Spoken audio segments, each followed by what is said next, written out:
눈을 뜨자 온몸이 찢겨나가는 듯한 고통이 밀려왔다. 몸은 심하게 구타당한 상태였다. 그는 움직일 수 없었다. 주변을 둘러보니 자신이 슬럼가의 허름한 방에 누워있다는 것을 한눈에 알 수 있었다. 누나가 곁에 앉아 있었지만 그녀의 모습은 어딘가 이상했다. 그는 폭력배들에게 구타당했던 기억을 떠올렸다. 누나는 그를 감싸안고 모든 공격을 대신 맞아 그를 보호했다. 그 후 누나는 자신의 심각한 부상을 며칠 동안 외면하면서도 그를 최선을 다해 돌봐주었다. 하지만 이제 그 폭력배들이 그들의 방으로 들어왔다. 그들은 처음부터 그의 누나를 발로 찼다. 그녀에게서는 아무 소리도 나지 않았다. 그녀는 그저 바닥에 쓰러졌다. 그녀는 이미 죽어 있었다. 하지만 그 망할 놈들은 상관하지 않았다. 그들은 며칠 전의 행동만으로 그녀가 죽었다는 사실에 놀랐을 뿐이었다. 여전히 슬럼가에서도 모든 것에는 대가가 따른다는 것을 알고 있었다. 생명 없는 시체조차도 그렇기에 그들은 그녀를 데려가려 했다. 하지만 타이니는 도저히 그것을 용납할 수 없었다. 그는 필사적으로 움직이려 했지만 그의 약한 몸은 반응을 거부했다. 그는 겨우 떨리는 손을 조금 들어 올렸다. 그 순간 그의 손에서 푸른 만화의 빛이 뿜어져 나왔다. 갑자기 그는 움직일 힘을 얻었다. 그는 그 망할 놈들에게 멈추라고 소리치며 그들에게 덤벼들었다. 심지어 폭력배 한 명을 밀쳐내기까지 했다. 그러고는 그는 세상, 즉 누나의 시체 위에 인간 방패가 되었다. 폭력배들은 그의 대담함에 격분했다. 그래서 그들은 그를 무자비하게 걷어차기 시작했다. 타이니는 고통을 참아냈지만 누나의 시체에서 한 발짝도 움직이지 않았다. 결국 그들은 소녀의 시체를 포기하고 그 자리를 떠나기로 결정했다. 그들이 떠나자 타이니는 자신의 상황에 대해 생각하기 시작했다. 전생과는 다르게 상황이 흘러가고 있었다.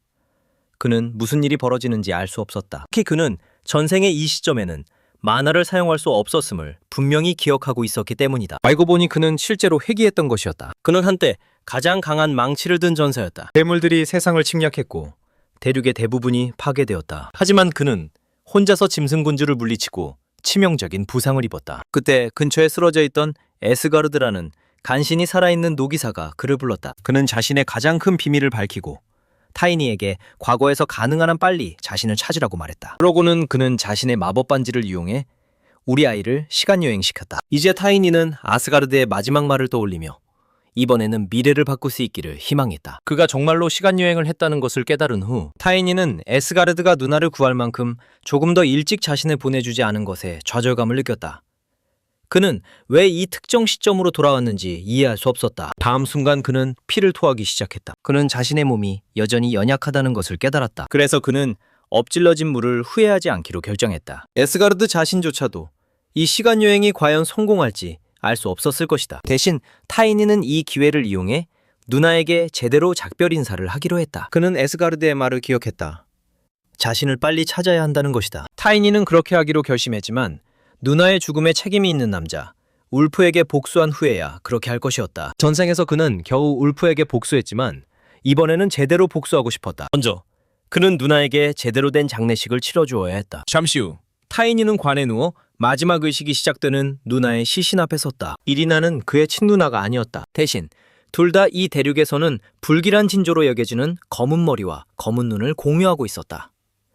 그래서 타이니는 모든 사람들에게 외면당했다. 반면에 이리나는 자신의 오빠를 잃고 그에게서 새로운 오빠를 찾았다. 타이니는 그녀가 자신에게 보여준 친절을 한 번도 갚지 못했던 것을 후회했다. 팀부가 마지막 의식을 시작했다. 한편 이리나의 친구 엠마는 타이니의 엄숙한 표정을 알아차렸다. 그가 변했다는 것을 알 수 있었고 그것을 남은 유일한 가족의 죽음과 연결시켰다. 엠마는 얼마 전 그가 집에 갔을 때 누나의 시신 바로 옆에서 밥을 먹고 있는 그를 발견했던 것을 기억했다. 그 모습은 그녀에게 깊은 충격을 주었다. 충격에 더해 그녀는 그의 모든 부상이 치유되었다는 것도 알아차렸다. 다음 순간 그는 이리나의 시신을 들어 올렸다. 엠마는 그의 무심한 행동에 겁을 먹었다. 그녀는 그때 그를 꾸짖으며 그가 이리나의 말은 들으면서 자신의 말은 한 번도 듣지 않았다고 말했다. 그는 엄숙하게 그녀에게 수프에 감사하고 갚겠다고 약속했다. 이제 그를 바라보며 그녀는 여전히 그의 마음속에 무슨 생각이 흐르고 있었는지 알 수 없었다. 한편 타이니는 누나의 친절을 갚는 것에 대해 생각하고 있었다. 그는 누나가 항상 그에게 자신감을 가지고 고개를 꼿꼿이 들라고 격려했던 것을 기억했다. 그는 이제 자기 비난에 빠져들기보다 정확히 그렇게 하기로 결심했다. 그는 마음속으로 누나에게 말을 걸며 이번에는 후회 없이 살겠다고 맹세했다. 한 달이 흘렀다. 그는 몇 주간의 강도 높은 훈련 끝에 만화를 소진하고 있었다. 이제 마침내 울프에게 복수할 시간이었다. 그는 울프의 소굴 앞에 섰다. 부하들은 그가 다가오는 것을 보고 그저 또 다른 거지라고 생각했다. 그들은 타이니가 무심하게 울프가 안에 있는지 묻자 짜증을 냈다. 그들 중 한 명이 그를 때리려 했지만 타이니는 그의 손을 공중에서 잡았다. 손목을 으스러뜨릴 듯이 잡고 그는 그 남자에게 정말 어린애 하나 못 다룰 것 같냐고 묻는 듯 도전했다. 폭력배는 고통에 비명을 질렀다. 그리고 무릎을 꿇었다. 타이니는 또 다른 폭력배에게 다가갔다. 그는 어떻게 어린아이가 이렇게 강해졌는지 이해할 수 없었다. 그 남자는 어떤 약물의 효과일지도 모른다고 추측했다. 어린애는 여전히 어린애일 뿐이라는 생각으로 스스로를 위로했다. 그는 타이니의 멱살을 잡고 옆으로 던지려 했다. 폭력배는 겨우 타이니의 셔츠를 잡아들였다. 그는 사람 대신 단단한 쇠덩어리를 들어올리려 하는 것 같았다.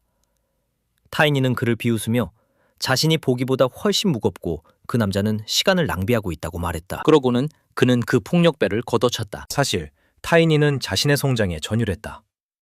그의 만화가 마침내 그의 육체와 완벽하게 동기화되었기 때문이다. 이것은 전생에서는 이루지 못했던 업적이었다. 이 비밀 성장 기술은 그의 만화와 육체 사이에 지속적인 상호작용을 만들어 그를 더 강하게 만들었다. 유일한 단점은 계속 성장하려면 엄청난 양의 음식을 섭취해야 한다는 것이었다. 엠마 덕분에 그는 그것을 해낼 수 있었다. 그가 자신만의 독백에 빠져 그곳에 서 있을 때 살아남은 폭력배들은 완전히 혼란스럽고 겁에 질려 그를 응시했다. 그는 새로 각성한 만화는 약하지만 이미 부상당한 몸에는 놀랍도록 쉽게 흡수된다는 것을 깨달았다. 그는 그 폭력배를 위로 던졌다. 아이러니하게도 자신을 때려준 남자들에게 감사하며 그 남자는 기지의 건물 안으로 곧장 날아갔다. 모든 사람이 그 침입자를 보고 경계하며 쾅 하고 부딪혔다. 그들은 타이니가 예전에 거지아이라는 것을 알아봤다. 그들은 그가 혼자 무장하지 않고 왔다고 비웃었다. 하지만 타이니는 그저 비웃었다. 한 폭력배의 발을 잡고 그는 자신에게 무기가 있다고 선언했다. 그 남자는 타이니가 그를 도리깨처럼 휘두르자 공포와 고통에 비명을 질렀다. 그는 인간의 몸을 이용해 다른 폭력배들을 강타했다. 대부분의 폭력배들은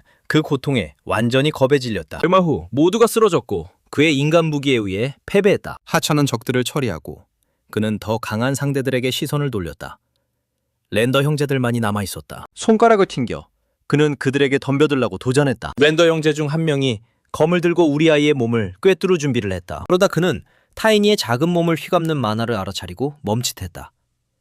만화 사용자의 시체는 높은 가격에 팔리기 때문에 탐욕이 치솟았다. 한편 타이니는 무기로 사용하는 남자가 지쳐 쓰러지기 직전인 것을 보고 무심하게 지루해했다. 그는 스승이 인간의 몸을 무기로 사용한다고 꾸짖었던 때를 기억했다. 그때 잔혹한 전투 방식을 보완하기 위해 스승은 그에게 근접 전투를 가르쳤다. 그것은 그가 형제들을 상대로 사용할 기술과 같았다. 두 형제가 동시에 그를 공격했다. 하지만 그는 그들의 칼날을 피했다. 이미 그들의 움직임을 꿰뚫어 보고 있었기 때문이다. 그는 한 형제를 주먹으로 때리고 다른 형제를 발로 찼다. 그러고는 그들 중 한 명을 잡고 땅바닥에 세게 던졌다. 몸이 땅에 닿기도 전에 타이니는 번개 같은 속도로 그에게 다가가 다시 걷어찼다. 마침내 그는 그들 둘을 모두 물리쳤다. 그러고는 침략자들의 리더인 울프가 마침내 나타났다. 전생부터 현재까지 타이니는 이미 울프가 사실 늑대인간이라는 것을 알고 있었다. 그냥 흔한 늑대인간이 아니라 늑대인간 왕족의 직계 후손으로 알려진 은빛 늑대인간이었다.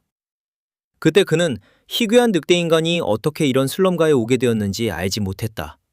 그를 물리치는 것만으로도 온 힘을 다했기 때문이었다. 그는 이제 진실을 알아낼 것이라고 확신했다. 울프는 타이니가 자신의 부하들을 너무 쉽게 처리하는 것을 보고 깜짝 놀랐다. 타이니가 자신도 죽일 것이라고 도전하자 울프는 즉시 변신을 시작하며 우리 아이에게 교훈을 가르칠 준비를 했다. 타이니는 그가 처음부터 전력을 다하는 것을 보고 만족했다. 그러나 타이니는 울프가 완전히 변신한 모습에 깜짝 놀랐다. 그는 은빛 늑대인간이 아니었다. 대신 그는 그저 평범한 잡종이었다. 울프는 그를 모욕했다고 생각하고 격분했다. 그는 타이니에게 달려들어 계속해서 핥혔다. 그의 움직임을 피하면서 타이니는 상황을 숙고했다. 울프는 랜더 형제들보다 분명히 빠르고 강했지만 전생에서 타이니가 싸웠던 은빛 늑대인간만큼 강력하지는 않았다. 타이니는 울프의 턱을 잡았다. 자신의 만화로 그것을 으스러뜨리고 그를 던져버렸다. 한때 그의 늑대인간 동료는 그들이 통제력을 잃었을 때 어떻게 대처해야 하는지에 대한 조언을 주었다. 이제 타이니는 그 조언을 여기에 적용할 것이었다. 박샤노는 소호가 유난히 긴장해 보인다고 차분하게 관찰했다.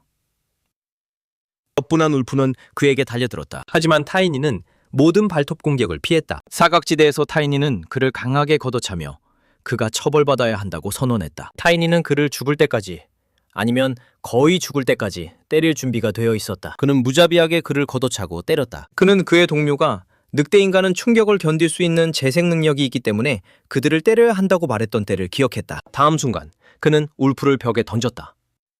결과적으로 벽이 금이 갔고 거기서 무언가 떨어져 나왔다. 울프는 다시 인간 형태로 변했다.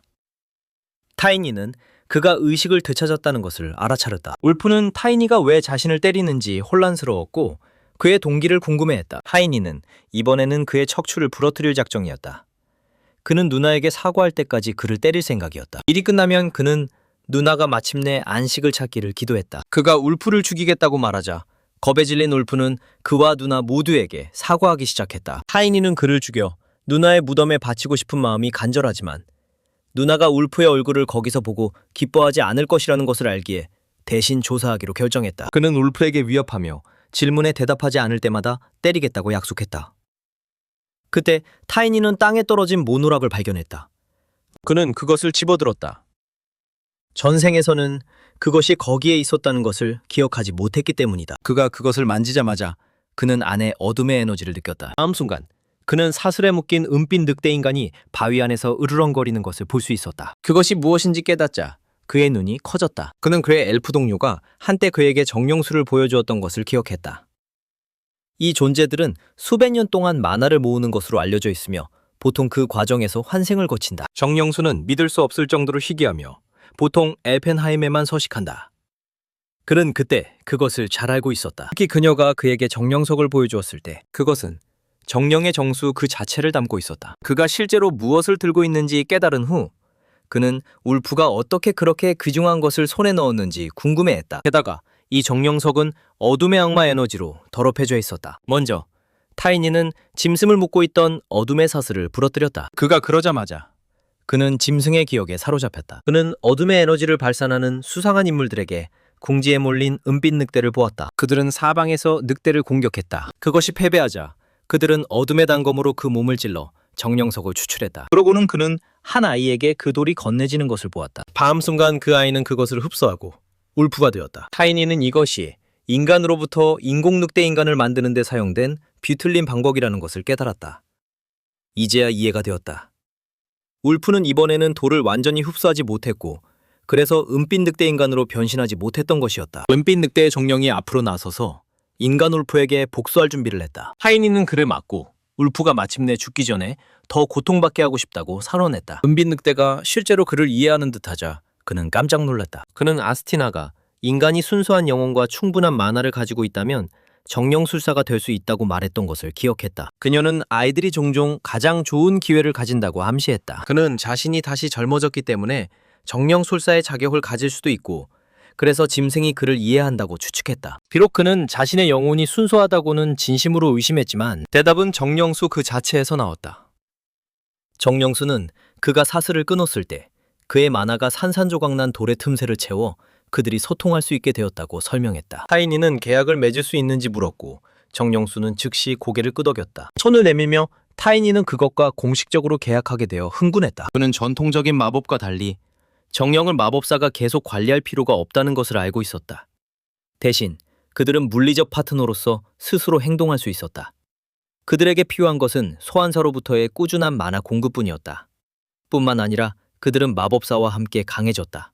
그것이 바로 아스티나가 10기사 중 최강자로 알려진 이유였다. 정령수는 한 가지 조건을 내걸었다. 그것은 자신의 적들에게 복수하고 싶다고 했다. 우리 아이는 어차피 어둠의 세력과 맞설 계획이었기에 즉시 동의했다. 그들이 몇 가지 기본 규칙을 정하자 계약의 마지막 단계가 완료되었다. 타이니는 새로운 파트너에게 이름을 지어줄 때라고 결정했다. 그는 그를 월롱이라고 불렀는데 이는 문울프를 비틀어 만든 이름이었다. 이제 큰 질문은 울프를 그림자 속에서 지원하는 사람들이 누구인가 하는 것이었다.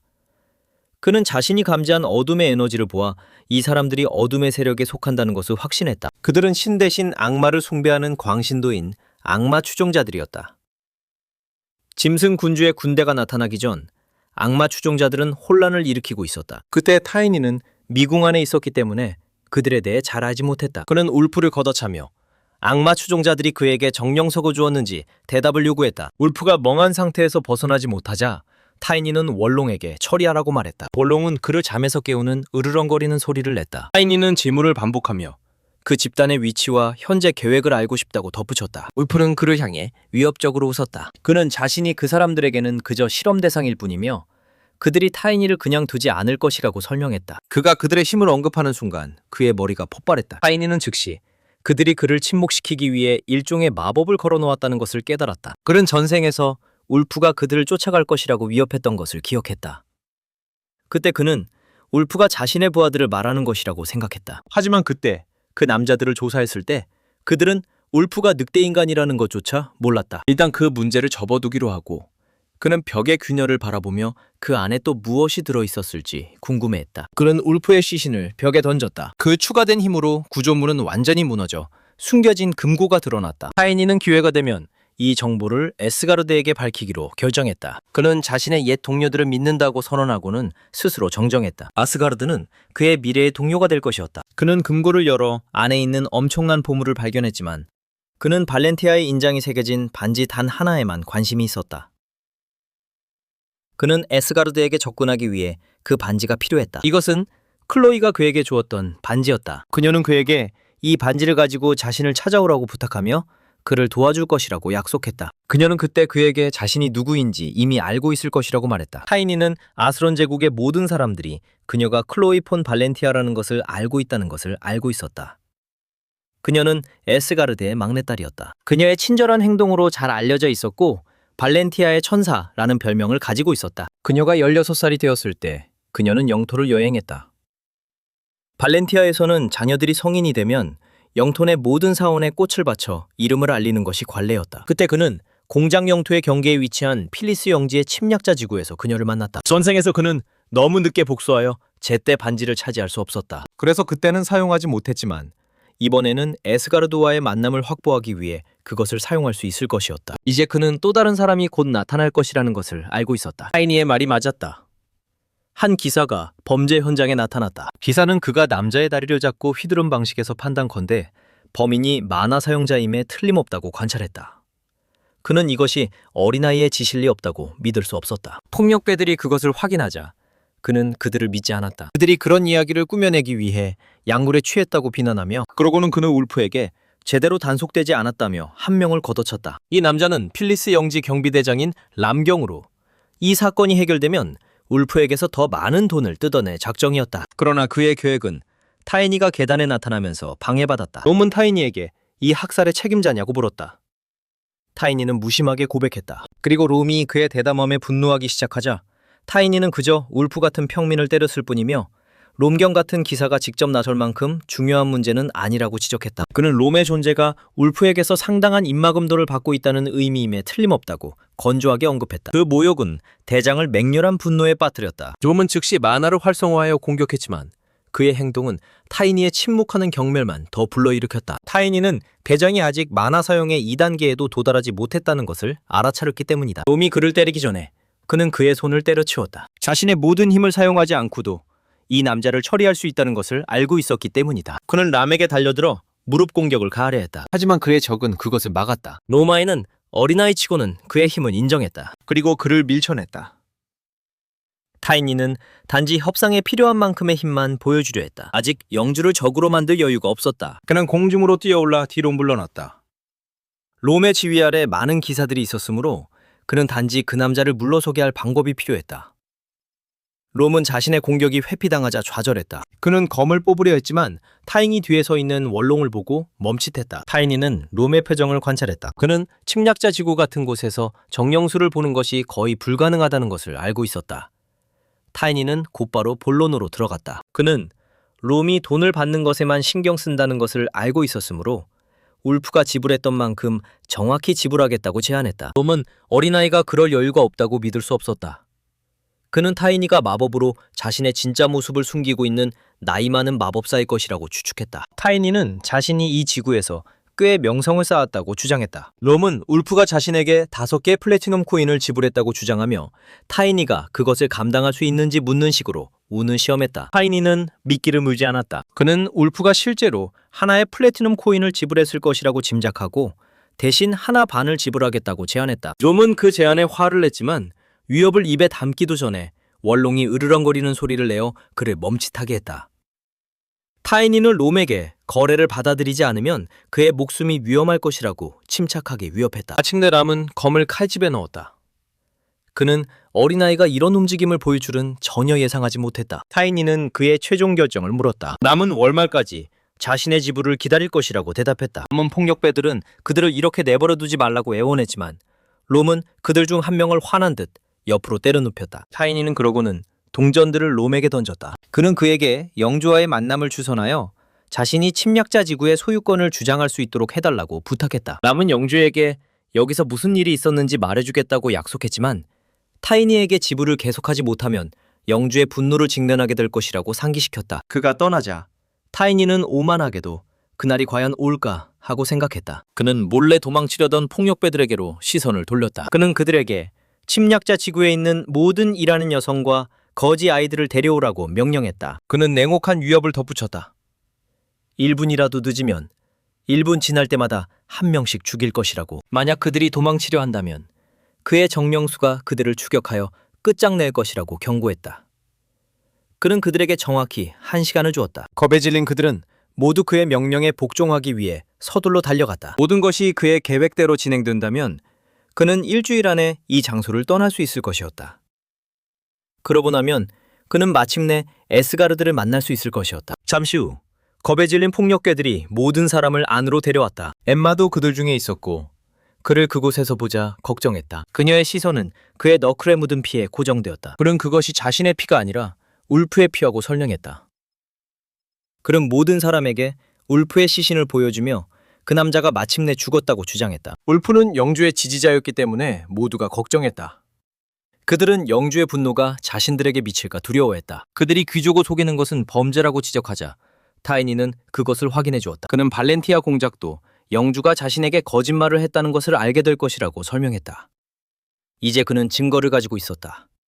그는 영주의 부패를 공작에게 폭로할 작정이었다. 며칠 후 2명의 경비병이 람의 실종에 대해 열심히 논의하고 있었다. 그는 침략자 지구 사건 때문에 현재 근신 중이었다. 그들은 그것이 그저 폭력배들 간의 권력 싸움이었다고 추측했다. 신비한 유령이나 거대한 늑대에 대한 소문을 들었지만 그들은 한마디도 믿지 않았다. 폭력배들은 항상 과장할 뿐만 아니라 울프는 죽었고 그의 모든 재산은 도난당했다. 롬은 결국 새로운 우두머리를 제대로 처리하지 못한 죄로 처벌받았다. 사건 이후 침략자 지구의 모든 상점은 문을 닫았고 이는 상인들의 불만을 쏟아내냈다. 영주는 주요 수입원이 말라붙자 분단위로 더 화를 냈다. 그는 마침내 새로운 우두머리를 자신의 저택으로 소환했다. 한편 우리 아이는 2 경비병의 수다를 엿듣고 있었다. 그날 타이니는 파이즈 영주가 그의 범죄가 에스가르드에게 폭로되면 어떻게 될지에 대해 접근했다. 전생에서 그는 모든 귀족이 똑같다고 생각했기 때문에 장부를 손에 넣은 후에도 아무것도 하지 않았다. 그때 그는 울프의 재산 절반과 장부를 영주에게 넘겨주고 몇몇 지인의 석방을 대가로 받았다. 그는 아직 충분히 똑똑하지 못했다.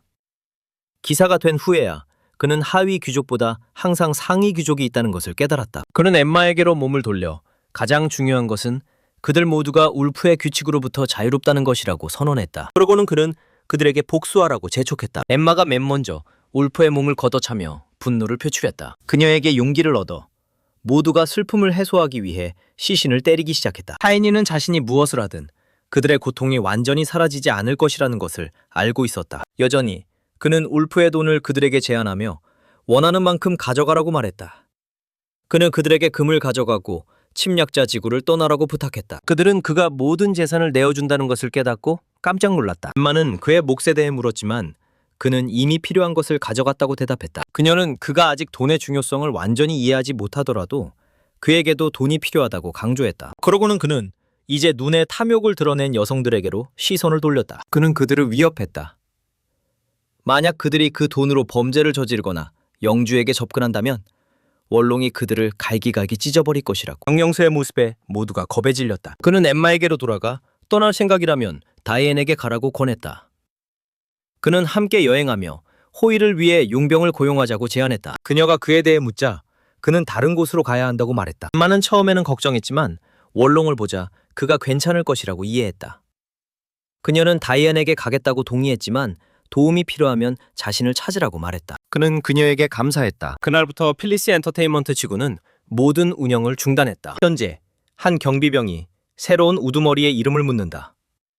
바로 그 순간 그들은 타이니가 서 있는 것을 발견했고 그는 새로운 우두머리의 이름이 타이니라고 대답한다. 그들은 평민아이가 영주의 저택 근처를 자유롭게 돌아다닐 수 없다고 경고한다. 그러자 첫 번째 경비병은 갑자기 이 아이가 어떻게 우두머리의 이름을 아는지 궁금해한다. 그의 은빛 늑대를 소환하며 타이니는 자신이 우두머리이기 때문이라는 진실을 밝힌다. 성 안에서 그는 또 다른 상황에 놓인 자신을 지루하게 여긴다.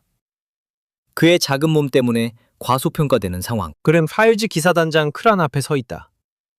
크란은 롬에게서 이미 그에 대해 들었다며 그가 얼마나 어린지 언급한다. 타이니는 그를 조롱하며 손님을 기다리게 하면서 판단하는 것은 예의가 아니라고 말한다. 단장은 격분하며 타이니에게 그의 분수를 알라고 상기시킨다. 타이니는 크란이 자신의 분수를 알아야 한다고 반박한다. 그는 영주보다 열등하므로 감히 영주의 손님에게 손을 대지 말아야 한다고. 단장은 타이니에게서 하수구 냄새가 난다고 비웃는다. 타이니는 크란이야말로 냄새가 난다고 받아친다. 격분한 크란은 검을 뽑는다. 집사가 그들 사이에 끼어들어 크란에게 영주가 기다리고 있다고 상기시킨다. 크란은 마침내 사과하고 검을 칼집에 넣는다. 영주가 엄격한 남자이므로 타이니에게 말을 조심하라고 경고한다. 타이니는 그 경고를 심각하게 받아들이지 않는다. 크란은 여전히 분노하며 영주가 명령하는 즉시 그 아이를 죽이기로 결심한다. 크란은 영주에게 타이니의 도착을 알린다. 영주는 그들을 안으로 들인다. 문을 통과하자마자 타이니는 영주를 보고 충격을 받는다. 그는 충격을 감추고 즉시 영주에게 정중하게 인사하기 위해 허리를 숙인다. 크란은 그가 그런 예절을 어디서 배웠는지 궁금해한다. 타이니는 영주에게 제대로 인사하는 법을 연습했다고 대답한다. 반면에 타이니는 전생에서 그를 기억하고 있었다. 그때 그 남자는 비만 중독자였다. 이 버전은 그가 약물에 빠지기 전에 건강한 모습일 수도 있었다. 그의 건강 상태와 상관없이 그는 여전히 부패한 영주였다. 장부를 에스가르드에게 증거로 보내면 타이머는 분명히 끝장날 것이었다. 타이니에게 필요한 것은 그를 거기 붙잡아두는 것이었다. 영주는 크란에게 대하는 태도보다 자신에게 대하는 태도가 더 좋다고 언급한다. 타이니는 검과 그 주인을 똑같이 대할 수 없다는 듯 겸손하게 행동한다. 그러고는 그는 엄청난 폭탄 선언을 한다. 그는 타이먼의 기사가 되고 싶다고. 타이먼은 이것을 타이니가 크란을 경쟁자로 여기는 것으로 해석하고 그의 야망에 흥미를 느낀다. 그러나 그는 타이니가 실제로 어린아이가 아니라고 의심한다. 그는 그가 난쟁이나 엘프의 피를 가지고 있을지도 모른다고 생각한다. 타이니는 자신이 겨우 13살이라고 주장하고 크란은 완전히 깜짝 놀란다. 타이먼은 자리에서 일어나 본론으로 들어간다. 타이니는 그의 기사가 되고 싶어하는 누군가를 위해 침략자 지구에서 그의 수입을 파괴했다. 타이머는 그의 행동에 대한 답을 요구한다. 타이니는 그 모든 것을 영주를 위해 했다고 대답한다. 타이머는 그 대답에 할 말을 잃는다. 타이니는 타이먼이 충분히 똑똑해 보이지만 그가 실제 세상이 어떻게 돌아가는지 모를 수도 있다고 계속 설명한다. 크레용은 그를 즉시 죽이겠다고 제안하지만 타이니는 자신의 추론을 명확히 한다. 그는 발렌티노가 타이먼의 영토에서 벌어지는 매춘과 마약 거래를 감지했다는 소문이 돌기 시작했기 때문에 그렇게 했다고 주장한다. 크라는 그것을 언급하자 움찔한다. 타이니는 클로이의 성인식 방문을 언급하며 그녀를 동반한 사람들에게서 들었다고 주장한다. 그는 타이먼을 대신하여 문제가 커지기 전에 단순히 상황을 정리했을 뿐이라고 주장한다. 타이니는 속으로 웃으며 타이먼이 이야기를 확인하려 할 때에도 성공적으로 진실을 왜곡했다. 타이먼은 클로이의 방문 전에 에스가르드가 무언가를 계획하고 있는지 숙고한다. 크라는 타이니의 설명을 경시하려 하지만 타이먼은 그에게 끼어들지 말라고 소리친다. 크라는 즉시 사과한다. 결국 타이먼은 타이니가 일을 다소 거칠게 처리했음에도 불구하고 그의 행동을 칭찬한다. 타이니는 그에게 감사하지만 타이먼은 아직 그를 의심하는 것을 멈추지 않는다. 그는 이미 타이니가 정령 늑대를 소유하고 있다는 것을 들었다. 그는 타이니가 울프의 정령 속에서 그것을 훔쳤는다. 우리 아이는 이것을 간과했다. 타이먼이 그 돌에 대해 알 것이라고는 전혀 예상하지 못했기 때문이다. 다음 순간 월롱이 그의 옆에 나타난다. 늑대의 도움으로 타이니는 맨눈으로 볼 수 없는 것을 볼 수 있었다. 타이먼을 둘러싼 소용돌이치는 어둠의 에너지. 그것은 그가 흑마법사라는 것을 의미했다. 타이니는 악마들이 희생을 바치는 자들에게 힘을 준다는 것을 알고 있었다. 키맨을 둘러싼 이중원을 보아하니 그는 수백 구의 시체나 수십 명의 살아있는 사람들을 바쳤음에 틀림없었다. 갑자기 타이니는 자신의 누나의 시신을 가져가려 했던 폭력배들을 기억하며 퍼즐이 맞춰졌다. 그들은 사람들이 시체를 좋은 돈에 사고 있다고 언급했다. 그는 타이먼이 침략자 지구에서 시체를 사들이는 사람이라고 결론지었다. 이것은 울프가 내내 흑마법사의 지원을 받고 있었다는 것을 의미했다. 그는 울프가 실제로 누구였는지 궁금해했다. 타이머는 대답을 요구했지만 타이니는 모르는 척했다. 타이머는 즉시 그의 기사에게 신호를 보냈고 기사는 타이니에게 검을 뽑았다. 우리 아이는 현재의 힘으로는 그들 둘을 모두 상대할 수 없다는 것을 알았지만 어쨌든 그의 소환수를 소환했다. 월링이 그의 뒤에 나타났고 그의 으르렁거리는 소리는 크란을 멈칫하게 했다. 그러나 타이머는 전혀 동요하지 않았다. 그는 울프가 쓸모없다고 저주하며 그저 실험 대상을 바꾸기로 결정했다. 이것을 듣고 타이니는 그들이 자신을 실험에 사용할 계획일 수도 있다고 짐작했다. 타이머는 크란에게 아이의 힘에 대해 묻고 크란은 타이니가 곧 2단계에 도달할 것이라고 대답한다. 타이머는 이것이 그를 기사 수준으로 만든다고 언급한다. 크란은 타이니가 스스로 만화를 각성시킨 천재임에 틀림없다고 지적한다. 특히 그가 태어날 때부터 배운 귀족이 아니기 때문에 타이머는 깜짝 놀란다. 크란은 스스로 만화를 각성시키는 것이 드물지만 타이니의 만화는 정제되어 있고 새어나가지 않는다고 언급한다. 그의 만화 서클은 안정적이며 이는 누군가가 비밀 성장 기술을 이용해 그를 가르쳤다는 것을 의미했다. 타이머는 누가 그를 가르쳤는지 알고 싶어 했다. 타이니는 자신이 스스로 비밀 성장 기술을 만들었다고 주장하면 타이머니 믿지 않을 것이라는 것을 알고 있었다. 그래서 그는 필즈에 오기 전에 부모님이 가르쳐 주셨다고 거짓말했다. 그는 아기 때부터 이 호흡 기술을 배웠고 나중에야 그것이 얼마나 중요한지 깨달았다고 설명했다. 타이머는 잠시 멈춰서 이것을 이해했다. 타이니는 타이머니 그 이야기를 확인할 수 없다는 것을 알고 있었다. 타이머는 자신의 수입을 늘리기 위해 난민들을 침략자 지구로 들여보냈다. 타이니는 자신의 힘이 충분한 증거라고 외쳤다. 놀랍게도 타이머는 그 설명을 받아들였다. 타이니는 그가 그렇게 쉽게 넘어갈 줄은 예상하지 못했다. 그리고 그의 말이 맞았다. 타이머는 아직 끝내지 않았다. 그는 다른 사람이 스스로 판단하게 하기로 결정하고 타이니에게 가만히 있으라고 말했다. 그는 울프를 죽여서 일을 복잡하게 만들었다고 언급했다. 타이니는 이 신비한 사람이 누구일지 궁금해했다. 그는 그들이 울프가 자신에게 알려준 집단의 일부일지도 모른다는 생각에 눈이 커졌다. 타이머니 흑마법사이기 때문에 그는 이 신참도 흑마법사일 것이라고 짐작했다. 그 정도로 강력한 사람에게 잡히면 악몽 같은 시나리오였다. 타이머는 그의 생각을 방해했다. 그 제안을 받아들이냐고 물으며 타이니는 즉시 충성을 맹세했다. 그러고는 그는 이 다가오는 손님이 중요한 인물인지 물었다. 타이머는 그렇다고 확인하며 그에게 매우 예의 바르게 행동해야 한다고 경고했다. 타이니는 마지막 선택지를 계산하기 시작했다. 사흘 후 아스가르드는 장부를 검토하고 진실을 발견할 것이었다. 징계. 군대를 소집하는데 3일이 더 걸릴 것이고 그리고 그들이 필리스 영지에 도착하는데 더 많은 시간이 걸릴 것이었다. 총체적으로 도움이 도착하는데 약 보름이 걸릴 것이었다. 그는 이 특별한 사람이 그 기간 후에 도착하기를 바랬다. 그는 손님을 제대로 맞이하기 위한 예절을 배우기 위함이라는 핑계로 도착 시간을 물었다. 타이머는 그들이 약 일주일 후에 도착할 것이라고 대답했다. 타이니는 이 말을 듣는 순간 긴장했다. 잠시 후 타이니는 자신의 새로운 문제에 대해 숙고했다. 이 신비한 사람은 일주일 후에 도착할 것이었다. 그에게는 두 가지 선택지가 남아 있었다. 첫째, 도망가는 것이었다. 침략자 지구의 사람들은 이미 떠났으므로 영주의 부하들에게서 사라지는 것은 쉬울 것이었다. 문제는 이것이 그를 수배자로 만들 것이라는 점이었다.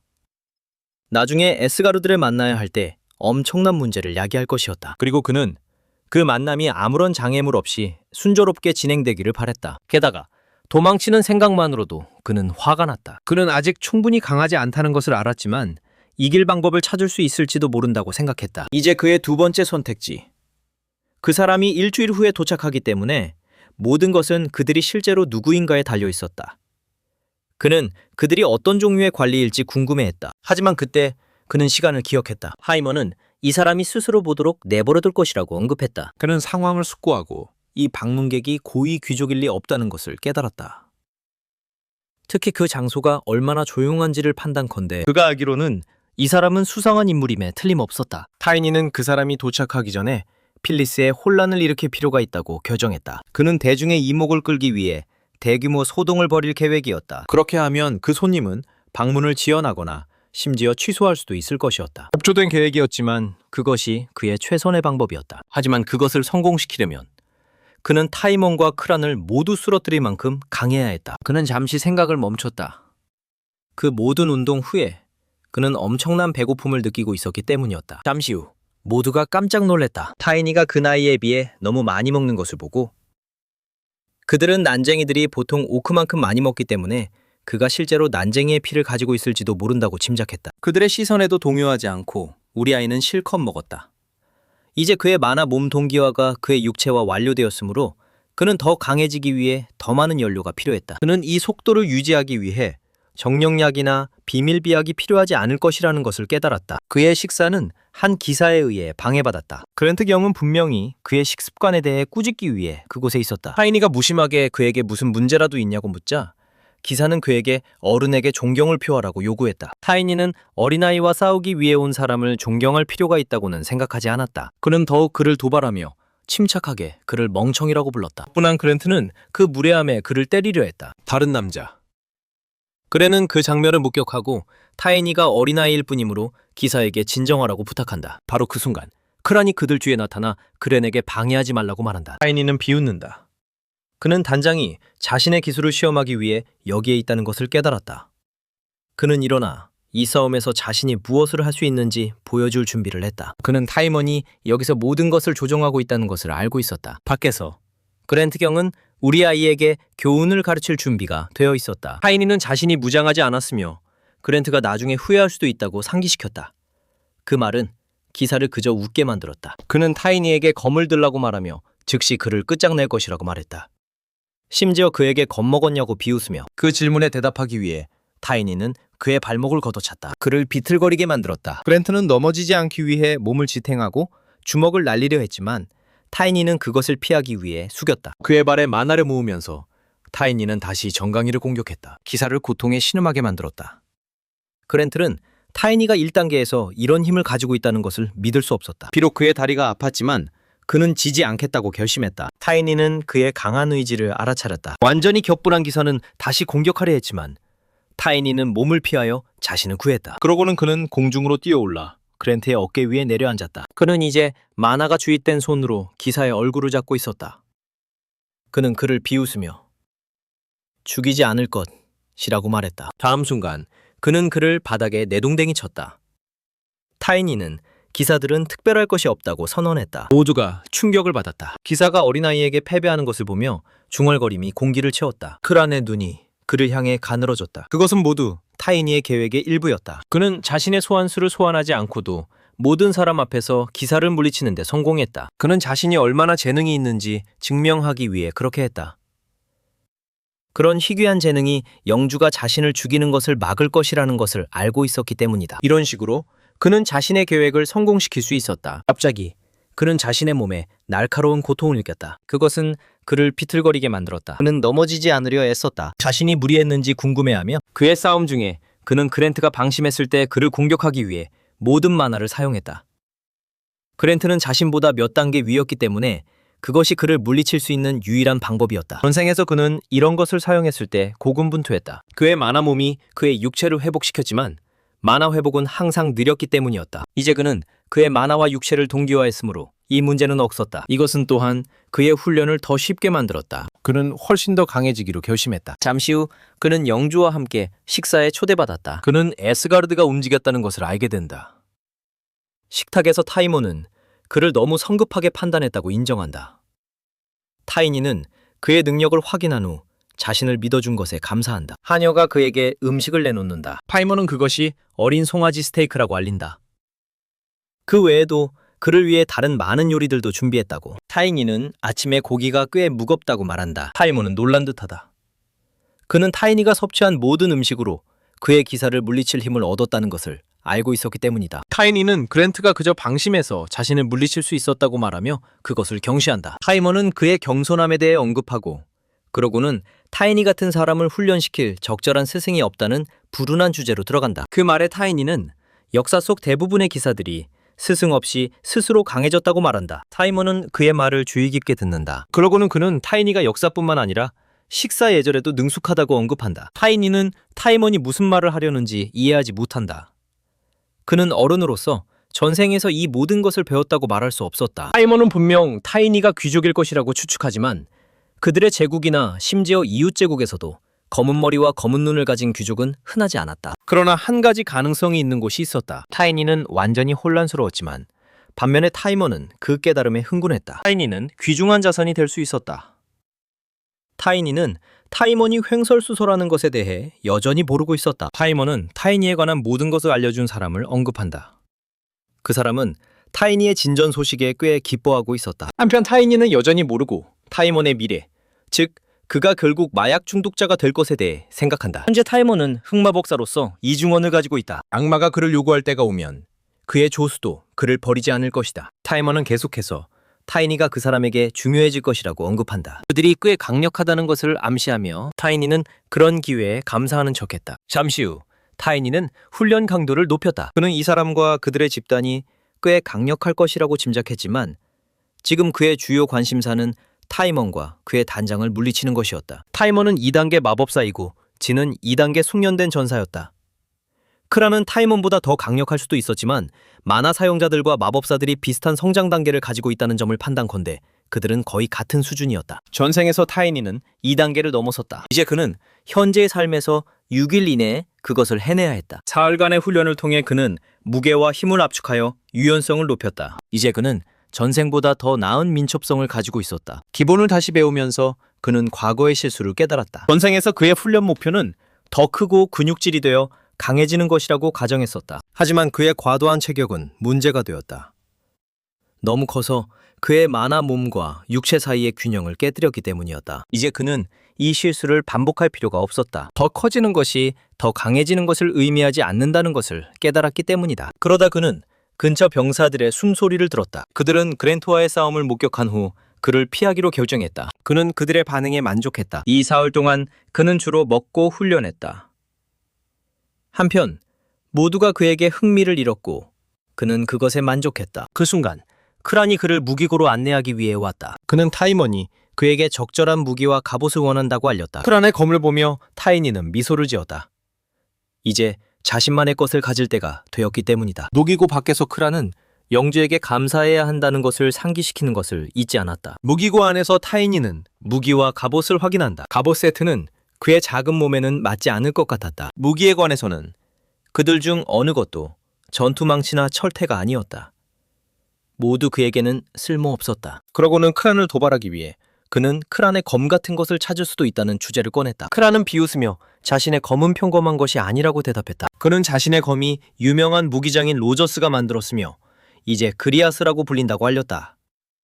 크란은 타이니가 그런 검을 휘두를 수 있을 것이라고 믿지 않았다. 이것을 듣고 타이니는 그것을 만드는데 얼마나 많은 사람이 희생되었을지 궁금해했다. 토니는 자신이 그보다 더 재능이 있으며 따라서 그처럼 고품질의 검을 휘두르는데 더 적합하다고 말하며 크란을 도발했다. 크란은 이 말을 듣고 너무 격분했다. 그의 으르렁거리는 소리가 무기고 밖의 경비병들에게까지 들릴 정도였다. 안에서 타이니는 자신의 주장을 증명하기 위해 그에게 경쟁을 제안했다. 검을 잡고 그는 심지어 만약 자신이 진다면 크란이 자신을 죽여도 좋다고 말하며 판돈을 올렸다. 완전히 미쳐버린 크란은 타이니에게 검을 겨누었다. 무기고 밖에서 모두가 타이니가 앞으로는 이런 짓을 하지 않을 것이라고 크란에게 애원하는 소리를 들었다. 잠시 후 그들은 매우 심하게 다친 타이니가 나오는 것을 보았다. 모두가 그를 불쌍히 여겼다.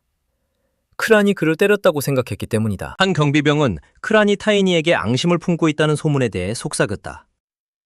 타이니가 새로운 단장이 되려 하기 때문이라고. 타녀는 크란이 타이니를 싫어하더라도 선을 넘었다고 속삭였다. 어쨌든 그들은 그를 혼자 두기로 결정했다. 그가 앞으로 나아가자 다른 하녀들도 그를 이렇게 보았다. 그는 그들에게 같은 이야기를 했다. 크란이 자신에게 이렇게 했다고. 그들은 그에게 쉬라고 말했다. 타이먼의 방 안에서 그는 집사에게서 와인을 받았다. 그는 희생에 대해 알고 싶어 했다. 집사는 모든 것이 준비되었다고 알렸다. 그는 그들에게 울프의 부하들을 다시 희생물로 삼았는지 물었고 그의 부하가 그것을 확인했다. 그는 타이니가 침략자들을 파괴한 것에 대해 생각한다. 그는 타이니에 대해 생각하며 하인을 물러나게 했다. 전반적으로 그는 소년의 진정한 의도를 잘 알지 못했지만 그를 잘 활용할 수 있었다. 그의 손님이 도착하면 타이니의 혈통을 확인할 수 있을 것이었다. 문제는 그의 의심이 사실이 아니고 타이니가 그 특정 가족에 속하지 않는다면 그의 상관들은 울프에게 일어난 일에 대해 기뻐하지 않을 것이라는 점이었다.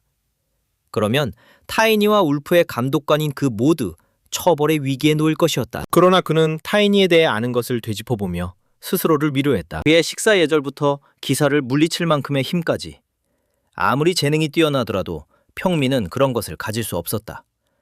그는 타이니가 자신이 의심하는 명문가 출신이라고 확신했다. 남은 의심은 타이니의 검은 머리와 눈으로 확인되었다. 그는 증거에 만족했다. 그는 손님 도착에 대해 생각하며 누워 있었는데 갑자기 그의 마법에서 경고를 느꼈다. 그는 짜증난 표정으로 잠에서 깨어났다. 자신의 잠을 방해한 누구든 희생시키기로 결심하며 다음 순간 그는 타이니가 크란의 검으로 자신을 찌르는 것을 보았다. 그는 아무것도 이해하기도 전에 죽었다. 타이니는 그를 그대로 내버려 두었다. 다음 날 아침 타이먼을 깨우러 온 하녀는 그가 죽어있는 것을 발견하고 비명을 질렀다. 잠시 후 람도 조사하기 위해 왔다. 그는 타이먼이 흑마법사였다는 것을 보고 충격을 받았다.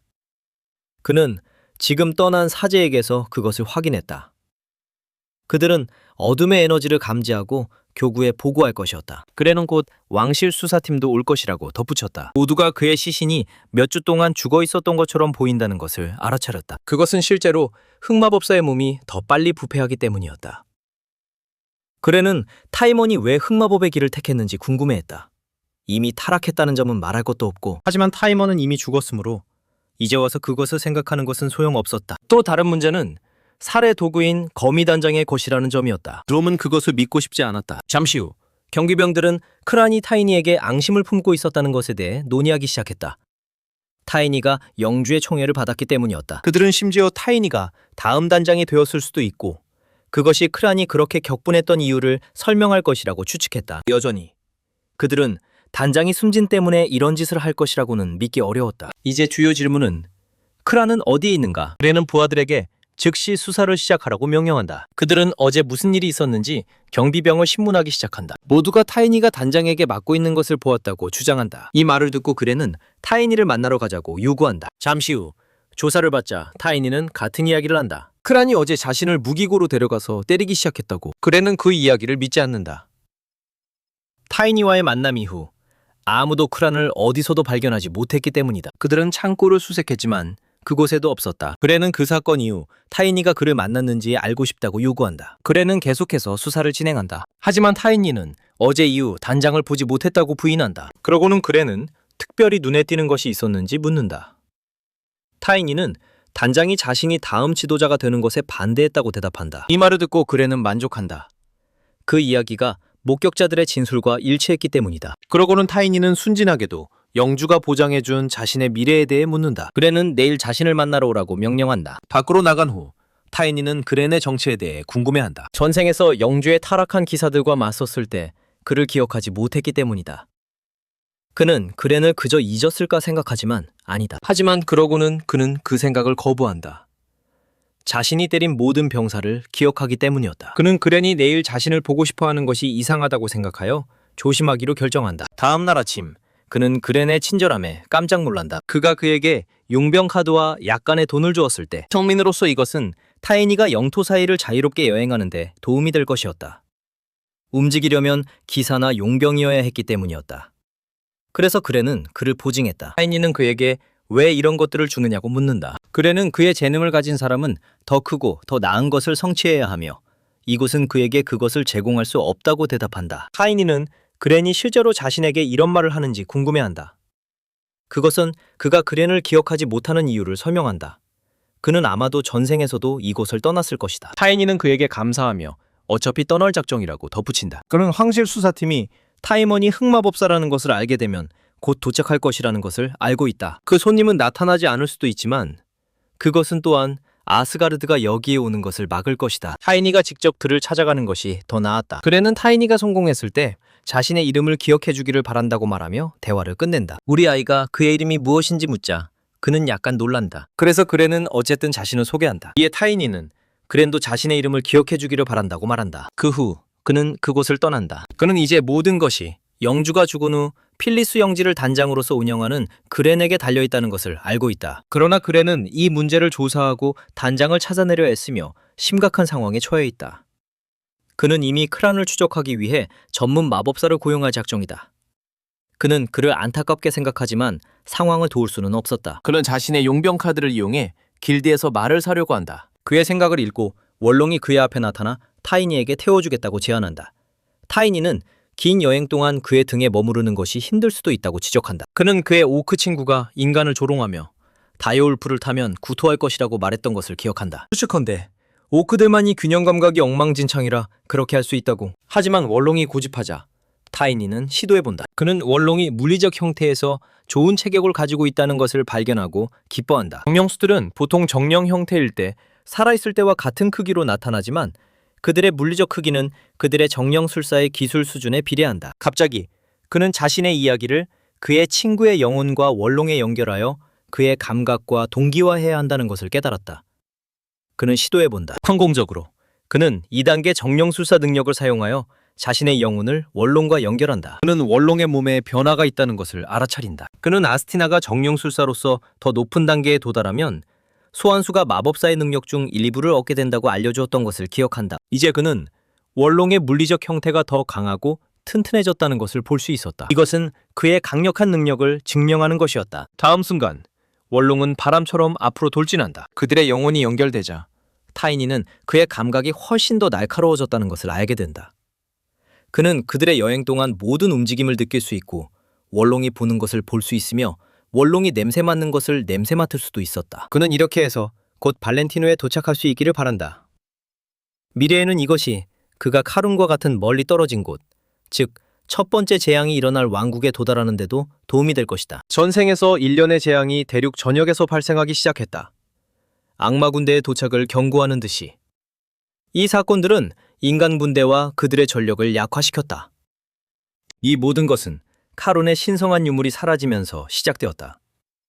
그는 이것이 일어나는 것을 막아야 했다. 기본적으로 7개의 신성한 유물은 여신이 그들에게 부여한 신성한 유물이었다. 인류의 마지막 방어선 역할을 하며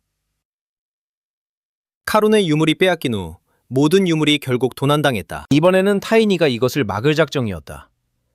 그렇게 하기 위해 그는 악마 군대의 전력으로 맞설 수 있도록 더 강해져야 했다. 그는 에스가르드를 만나는 즉시 카린으로 향할 계획이었다. 한편 침략자 지구의 사람들은 황실 군대의 도착에 대해 소문을 퍼뜨리고 있었다. 그들은 타이몬의 살인과 그가 흑마법사였다는 폭로에 대해 논의했다. 타이몬의 저택 문 앞에서 신비한 인물이 나타난다. 경비병들은 그의 신분증을 요구하지만 그녀는 손가락을 튕겨 그들을 쓰러뜨린다. 그러고는 그녀는 안으로 들어가 그렌을 발견한다. 그렌은 경계하고 있다. 하지만 그 사람은 손가락을 또 한 번 튕겨 그를 매료시킨다. 그녀는 영주의 살인에 대한 설명을 요구한다. 그리고 그렌은 그녀에게 아는 모든 것을 말한다. 그 사람은 영주의 시신이 어디에 있느냐고 묻는다. 그렌은 황실 수사팀이 침실한 관에 넣어두라고 명령했다고 대답한다. 낯선 사람은 그러고는 그렌에게 1시간 동안 잠들라고 명령한다. 1시간 후 그렌은 깜짝 놀라 잠에서 깨어난다. 그는 그 만남을 기억하지 못한다. 그리고 과로로 잠들었을 뿐이라고 생각한다. 그 순간 당황한 경비병이 그에게 타이몬의 시신이 사라졌다고 알린다. 그렌은 저주한다. 그 시신이 흑마법 뒤에 숨겨진 진실을 이해할 수 있는 유일한 중요한 단서였기 때문이었다. 바로 그 신비한 인물은 지금 필리스 영지 밖 숲에 있다. 그녀는 살인사건을 조사하기 위해 크란의 검을 확인하고 있다. 그녀는 검의 주인이 죽었다는 것을 감지한다. 이것은 그녀에게 늑대 죽음의 배우 인물이 타이니임에 틀림없다고 결론짓게 한다. 그녀는 타이니가 자신의 조직 계획을 방해한 대가를 치르도록 할 것이다. 한편 우리 영웅은 루센티아 서쪽 문으로 들어서고 있다. 그는 많은 사람들이 발렌티노로 향하고 있다는 것을 알아차린다. 지금까지는 모든 것이 순조롭게 진행되고 있지만 그는 곧 신비한 인물이 자신의 평화를 방해할 수도 있다는 것을 알고 있다. 그래서 그는 가능한 한 빨리 새로운 장비를 구입하기로 결정한다. 그는 자신의 돈을 확인하고 2개의 금화만 있다는 것을 본다. 그는 그것을 제공해준 그린에게 감사하지만 그 금액이 자신에게 필요한 것에는 충분하지 않다는 것을 알고 있다. 갑자기 2명의 폭력배가 나타나 그의 돈을 요구한다. 그들 중 한 명이 그에게 다시 위협하며 자신들이 아직 친절할 때 그것을 넘겨주라고 말한다. 두려움에 떨기는커녕 타이니는 그들에게 돈이 있느냐고 묻는다. 전생에서 그는 지하세계의 거인으로 알려져 있었다. 지하세계의 사람들은 누구든 골목길에서 그의 그림자를 보면 즉시 숨어야 한다는 규칙을 만들었다. 그는 폭력배들을 처리하는 동안 한 사제가 나타나 너무 많은 사람을 죽인 후 그의 영혼이 더럽혀지고 있다고 꾸짖었던 것을 기억한다. 사제는 죄책감을 줄이기 위해 자비를 베풀어야 한다고 주장했다. 타이니는 자신은 아무도 죽이지 않는다고 대답했다. 그는 그저 쓰레기를 치우고 있을 뿐이었다고. 이제 그는 루푸스 가문의 2 폭력배를 모두 물리쳤다. 모두가 그것을 보고 충격을 받았다.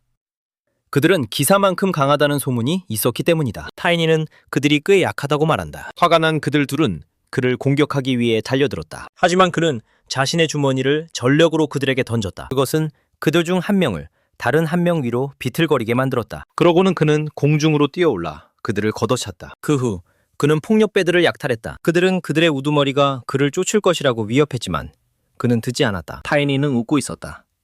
이제 그들의 돈, 상당한 양의 금화를 손에 넣었기 때문이었다. 그 돈으로 그는 장비를 찾기 위해 대장장이에게 갔다. 그는 상인이 남쪽 산의 철소 가죽으로 만들었다고 주장하는 갑옷을 확인한다. 그것은 화살을 튕겨내는 데 도움이 된다.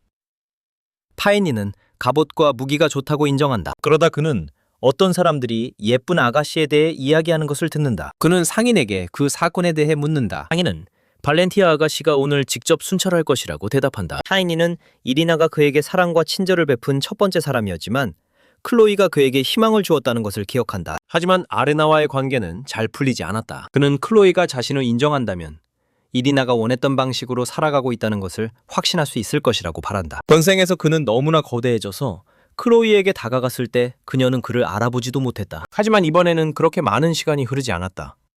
그녀는 여전히 그를 기억하고 있을 것이다. 그래서 그는 에스가르드를 아련할 기회를 잡기 위해 서둘러 달려갔다. 한편 클로이는 에드먼드 폰 루센트에 의해 안내를 받고 있었다. 루센트 백작의 장남인 그는 이 도시가 중앙지역에서 가장 큰 도시 중 하나라고 자랑한다. 그는 그녀에게 도시의 특별한 장소들을 안내하며 모든 장소에 대해 길고 자세한 설명을 늘어놓는다. 갑자기 그녀는 상업지구 대신 슬럼가를 방문하자고 말한다. 그는 그녀의 요청에 깜짝 놀란다. 그녀는 그곳의 사람들도 이 나라의 시민이라고 반박한다. 긴잡한 듯 그는 그렇게 하겠다고 동의하며 앞으로 나선다. 속으로 그녀는 왜 모두가 자신의 요구에 이런 식으로 반응하는지 궁금해한다. 에드먼드는 자신의 백성에 대한 책임감을 알아야 했다. 특히 그가 후계자로 자랐으니. 그녀의 아버지는 항상 그녀에게 노동계급이 번성하도록 도우면 왕국이 번영할 것이라고 가르쳤다. 그녀는 그가 다른 귀족들과는 다른 특이한 것을 가르쳤는지 궁금해한다. 그녀는 사람들의 인식을 바꾸고 싶지만 일단 약혼하면 자유가 많지 않을 것이라는 것을 알고 있다. 사람들이 합리화하기를 원하기 때문에 사원에 헌신하는 것을 고려한다. 그러나 이것은 그녀의 아버지를 슬프게 할 것이다. 그는 그녀가 평생 혼자 살기를 원하지 않기 때문이다. 그 순간 그녀는 타이니가 자신에게 다가오려 하지만 경비병들에게 제지당하는 것을 보았다. 에드먼드도 타이니가 어떻게 그렇게 갑자기 나타났는지 궁금해한다. 타이니는 클로이가 자신에게 주었던 반지를 보여주며 그녀가 그것을 주었다고 주장한다. 그는 즉시 허리를 숙여 자신을 찾으라고 그녀가 했던 말을 상기시킨다. 그는 그때 그 자리에서 그녀에게 감사한다. 반지를 보며 그녀는 그것을 알아보지만 여전히 그를 알아보지 못한다. 그녀는 슬럼가에서 누군가에게 반지를 주었던 것을 기억하지만 타이니가 이제 귀족처럼 보이므로 그가 어떻게 그것을 얻었는지 이해하지 못한다. 타이니는 이 말을 듣고 정말 충격을 받는다. 한편 경비병들은 그에게 무기를 겨눈다. 클로이의 개인 기사인 비비안은 그에게 대답을 요구한다. 타이니는 그녀를 만나기 위해 서둘렀던 것을 속으로 저주한다. 그럼에도 불구하고 그는 자신이 반지를 주었던 그 아이와 같다고 주장한다. 그녀는 이 말을 듣고 깜짝 놀란다. 타이니는 이것을 예상했다. 그녀가 그를 마지막으로 본 이후로 그는 꽤 많이 강해졌기 때문이다. 자신의 주장을 증명하기 위해 그는 자신의 검은 머리를 가리키며 그 공장명 전체에서 그 색깔을 가진 사람은 자신뿐이라고 상기시킨다. 클로이는 그의 추론을 받아들이지만 그가 어떻게 그렇게 많이 변할 수 있었는지 이해하지 못한다. 그는 한때 작고 연약해서 말하기 힘들어했던 아이였다. 사실 늑대는 그를 더 설득력 있는 거지로 보이게 하기 위해 그렇게 만들었다. 클로이가 그가 얼마나 작았는지 지적하자 타이니는 그녀가 작고 귀여운 모든 것에 약하다는 것을 기억한다. 그녀의 마음을 얻기 위해 그는 월링을 작고 귀여운 물리적 형태로 소환한다. 그녀는 즉시 그가 얼마나 사랑스러운지에 매료된다. 비비안은 그녀에게 월링이 낯선 사람의 정령이라고 경고한다. 클로이는 순수한 마음을 가진 아이들만이 정령과 계약할 수 있다고 추론한다. 그녀는 동의하지만 우리 아이에 대해 경계심을 유지한다. 그는 무기를 가지고 있을 뿐만 아니라 정령 계약자였기 때문이다. 클로이는 소환수의 이름을 묻는다. 그는 자신이 월롱이라고 이름 지었다고 설명한다. 동양어로 달빛 늑대를 의미한다고. 기사는 그가 동양어를 안다는 것에 충격을 받는다. 클로이는 그 이름을 칭찬한다. 그녀는 그가 겨우 2달 만에 이렇게 많이 변할 줄은 예상하지 못했다. 그는 겨우 10살처럼 보이지만 그의 이름이 작은 것을 의미했던 것을 기억한다. 그는 자신이 13살이고 이름은 타이니이며 만화를 각성시킨 것이 성장을 가속화했다고 설명한다. 마침내 클로이는 그를 기억한다. 그러나 비비안은 그를 너무 의심스럽게 여긴다. 그녀는 그가 혼혈인지 묻는다. 클로이는 항의한다. 하지만 비비안은 그를 보호하는 것이 자신의 의무라고 상기시킨다. 에드먼드는 동의하며 자신도 타이니를 의심스럽게 여기며 그를 격리하여 신문해야 한다고 권한다. 그들을 무시하고 타이니는 다른 사람들이 자신을 믿든 말든 상관없다고 선언한다. 그는 단지 클로이에게 자신을 찾으면 도와주겠다고 한 약속을 상기시킨다. 그녀는 자신의 약속을 기억하고 그가 무엇을 원하는지 묻는다. 그는 아스가르드를 만나고 싶다고 대답한다. 이제 모든 경비병과 비비안은 그가 그렇게 대담하게 요구하는 것에 대해 목청을 높인다. 침착함을 잃지 않고 타이니는 그들에게 에스가르드 같은 사람을 해칠 수 있다고 정말 생각하느냐고 물으며 그들을 설득한다. 결국 에스가르드는 전설적인 검사이며 대륙의 7대 최강 기사 중 한 명으로 파괴적인 힘과 오라를 사용할 수 있는 능력을 가지고 있었다. 클로이는 미소를 지으며 대답한다. 그녀의 아버지는 최근에야 대륙 최강의 기사 중 한 명으로 인정받았기 때문에 검사라고 불리는 것을 창피할 것이라고 덧붙인다. 타이니는 이 시간선에서는 에스가르드가 아직 검사가 되지 않았다는 것을 깨닫고 식은땀을 흘린다. 그녀는 그의 말을 대수롭지 않게 넘기며 어쨌든 그 치모가 아스가르드에게 잘 어울릴 것이라고 말한다. 게다가 경비병들은 그들의 지도자가 얼마나 유명한지 듣고 기뻐한다. 타이니는 자신의 발언의 긍정적인 효과를 알아차린다. 마침내 그는 자신이 그 사건에 연루된 사람 중 한 명이었으므로 파이즈의 사건에 대해 에스가르드에게 말하고 싶다고 밝힌다. 잠시 후 클로이와 비비안은 타이니가 비비안에게 말했던 파이즈 사건에 대해 논의하고 있었다. 클로이는 그녀의 경비병이 자신에게 무언가를 숨기고 있다고 의심한다.